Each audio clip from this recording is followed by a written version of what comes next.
All right. That was difficult. I had to sign in, which is what Morgan usually does from the studio. Today, we are not in the studio. Today, we are in a different studio, which is the studio in my house for a number of reasons that are unimportant to you, probably. But the point is, I'm here. Can you see me okay? Morgan, text me and please tell me what the visual looks like. Tell me if it looks good, if it looks bad, if it looks ugly. Oh, maybe I can read the chat here. Morgan says, yo. Morgan says she can see me. Yes. All right. Shannon says she can see me. All right, cool. Let's get to it. We lost 3 minutes. Here we go. Penny's here. She's wagging her tail, and I can hear her knocking against something. Also, I can't see my whole self, so let me fix that real quick. Okay, I see myself. I don't have one on enough drawing, but that's fine. Okay. This is so different from usually I'm in the studio with 2 other people. Thursday, a week ago today, I was in a room with 60 people. Today, I am in an office. My dog's outside. But let's do the show. So, I know what'll help. Headphones. Now it feels real. Now I see the chipmunk cheeks and it feels real. Okay, you can move your mic over so it doesn't cover your face as much. All right, there it is. Done. All right, let's talk. The Kansas City Super Bowl parade yesterday. I'm sorry we're starting on a note like this, but it feels important and it feels relevant if we're going to have a conversation about sports and culture, which is what we do sometimes on this show. Somebody's shot up the Kansas City Chiefs Super Bowl parade yesterday. And mass shootings are the sort of event, they're the sort of news item, they're the sort of thing that happens in our society here in the United States, especially. This was the 48th mass shooting in 2024. Guys, gals, it's February. There have been only about 50 something days so far in February, and we've had 48 mass shootings. That is not to include I don't know what you call a non-mass shooting, a shooting of a couple people. And more than 20 people were wounded. Someone was killed. I read last night that 9 children were hit in this mass shooting. There was another mass shooting in Atlanta at a high school, I believe. Might have been a middle school. I think it was a high school yesterday. Mass shootings, man, they're the type of event that occur. And in a moment, I think we as humans who are coping and who are trying, we have our macro concerns, we have our micro concerns, right?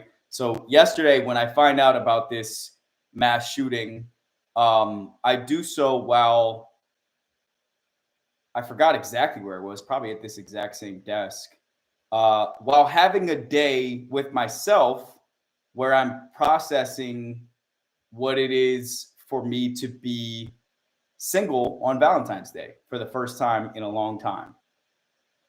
And I did a really good job yesterday of like doing a ton of work to not have, so I didn't have to sit with those feelings throughout the entire day, but they're there nonetheless. Like they're there.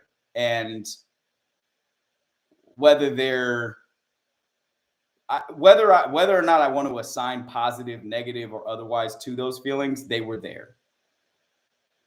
And then so I'm taking care of myself. That's my job yesterday. I'm taking care of myself and my dog. That's my job yesterday.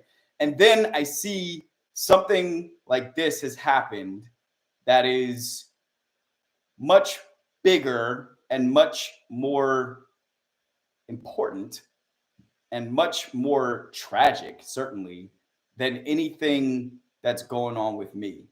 And as it happens, because Valentine's Day wasn't the only thing going on yesterday with me. Yesterday, I was launching a Substack. Yesterday, I was out I was taking meetings trying to raise money for this company. Yesterday, I was, in a few different places work-wise where I needed to be present. And then you see a headline like this. I saw it on ESPN. I also saw it on Reddit. Those are like, we all have our muscle memory apps that we go to throughout the day. Those are two for me, even though they're not apps for me because I'm a weirdo. I go to the web browsers, or I go to I literally punch in ESPN.com every single time, probably 100 times a day. I saw it, and I'm going to be honest, man. Boy, am I so detached at this point, so numb to the idea, the experience of the mass shooting in the United States. There was a point in time, I've talked about and now have just released a project yearbook about an experience in my life where I lost a really close friend when I was young as the result of a tragedy, a car accident in my hometown, a couple blocks from our high school. And that event has stayed with me and has in some ways shaped me, defined my point of view on life and on death and everything in between for 20 years. And so I can't pretend like I don't have a connection or an empathy for the people who lost somebody or somebody's yesterday, or who are out there who are now going to be traumatized from that event, or who will be thinking about every time they're in a public place for the rest of their lives, that sound that they heard that probably startled and scared them, or probably at first they thought it was some part of the parade or fireworks or something. And then they come to realize that it's assailants. It's not that I feel so divorced from those people, so separate from those people, that I can't connect to what they have been feeling and what they will be feeling for the rest of their lives. It's just that some part of our country, a large one, a defining one, I would say at this point in time, has removed hope that we will ever get this under control for me. That this will ever, they have taken hope from me and from us and from so many of us, I would say, aside from the purest of heart among us, the parents, the people who've lost someone like that to this, the brave people, the bold people, the people who are just so hard-headed that they just can't wrap their head around the idea that we're going to allow stupidity and ignorance and just like an absolute disregard for human life for the rest of our country, for the rest of time.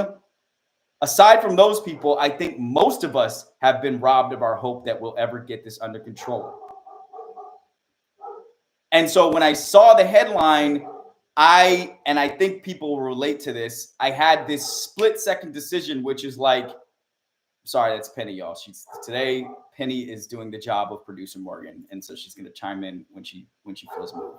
But I saw it, and I had to make the split-second decision that I think we're making all day, every day, in this universe of constant information influx, and most of that information being pain, anger, discomfort, inequality, disrespect, just bullshit.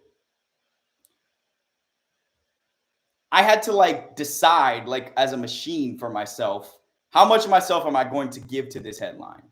How much of my day am I going to give to this headline? How much? And I don't know what did it. I think it might have been that it found me through sports, which is supposed to be where a lot of us go truly to hide from this kind of stuff, to get respite, to get a break, to get when people ask me now, why do I love football, to watch football and basketball to an extent, the answer is it's meditation.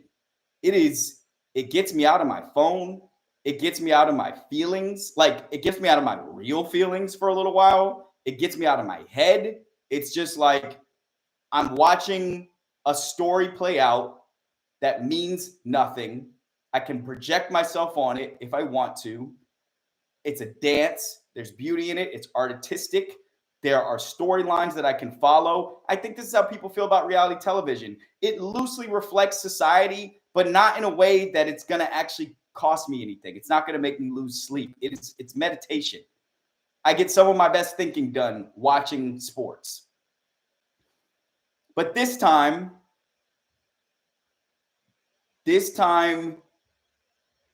tragedy came through our meditative space. And it found me in a way that I couldn't not look at it. I couldn't not think about my 3 nephews who go to school every day in this country. One of them goes to the same school I went to. I couldn't not think about the fact that those people come on, y'all, think about who goes to a Super Bowl parade, man. Think about what the rest of like for a second, let's take out something that's sitting right there if you want to, right? This is Kansas City, Missouri. Let's take out the fact that many of the people in that parade have probably put their mouths, their platforms, their voices, and their money to undermine gun control. Remove that. Who cares? That doesn't matter for a second. What matters is think about who goes to a Super Bowl parade besides the team that just won the Super Bowl. Think about who cares so much about the Kansas City Chiefs and the meditation and the respite and the break that they give them from the pain relief that team offers them from the rest of what life is like for most people in this country, that they would go to a Super Bowl parade to celebrate with the athletes that they will never get to meet, that will never love them the way that they love them, that will never even know they exist except for this mass form, this mass voice of them yelling out how much they love them. Think about those people and how badly they must have needed this moment of joy. Because frankly, like, who in this country couldn't use one of those? And they go out there and 20 something of them end up in the hospital. One of them ends up dead, and 9 of them, children,